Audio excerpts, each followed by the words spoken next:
Hi friends, இன்றைக்கி சீலாந்தி இலையப்பம் எப்படி ready பண்ணலான்னு பார்ப்போம் வாங்க. நான் இதுக்கு முழு உளுந்து எடுத்துருக்கிறேன். கூற வைக்கணும். ஒரு 1 hour 1.5 hours நல்ல கோந்தா போதும். நல்லா சாஃப்டாக அரைச்சி எடுத்துடலாம். ஆக்சுவலி இது கூட நம்ம அரிசி தான் சேர்ப்போம், புழுங்கல் அரிசி. நான் இன்றைக்கி புழுங்கல் அரிசிக்கு பதிலாக ராகி மாவு கொஞ்சம் யூஸ் பண்ண போகிறேன். இதுதான் சீலாந்தி இலை. ரெடி பண்ணியாச்சு. அரச இலைன்னு சொல்லுவோம்ல, அதுதான் சீலாந்தி இலை. அதை அதில் செய்கிறது ரொம்ப நல்லது, உடம்புக்கு நல்லதுன்னு சொல்லுவாங்க. அதனால் அந்த இலையை கழுவி எடுத்து வச்சுருக்கிறேன். ராகி மாவு ரெடி ஆயாச்சு.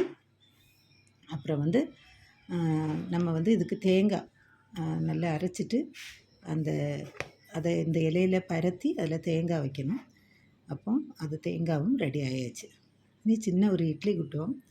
அதை எடுத்து தண்ணி வச்சு கீழே உள்ள தட்டு, அது சின்ன இட்லி பாத்திரம், இது கீழே உள்ள தட்டு 3 கார்டனில் தட்டு ரெடி பண்ணியிருக்கிறேன்.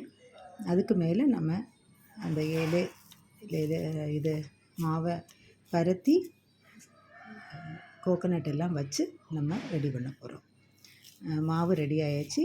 2 மிக்ஸ் பண்ணி ரெடி பண்ணி வச்சுருக்கிறேன். அப்புறம் இலையில் பாருங்கள், இப்படி பரத்தணும். பரத்தி நடுவில் நம்ம தேங்காய் வைக்கணும். இப்படி பரத்தி கொஞ்சம் நைஸாக பரத்தினா கொஞ்சம் கூட நல்லா வேகிறதுக்கு கொஞ்சம் ஈஸியாக இருக்கும். வேணும்னா தண்ணி வச்சும் லைட்டாக தொட்டு நம்ம பரத்திக்கலாம். அப்போ கொஞ்சம் கூட நைஸாக நமக்கு பரத்த முடியும். அப்படி நல்லா பரத்திட்டு தேங்காய் நடுவில் வச்சு அதை கரெக்டாக மடக்கணும்.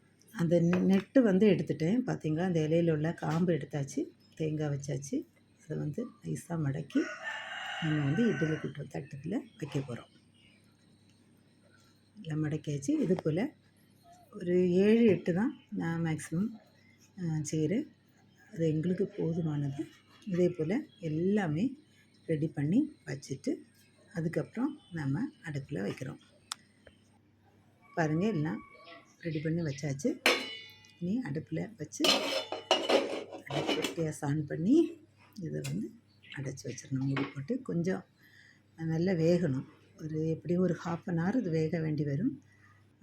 அதனால் கொஞ்சம் பொறுமையாக இருந்து தான் வேக வச்சு எடுக்க முடியும். மேக்ஸிமம் வெந்தாச்சு.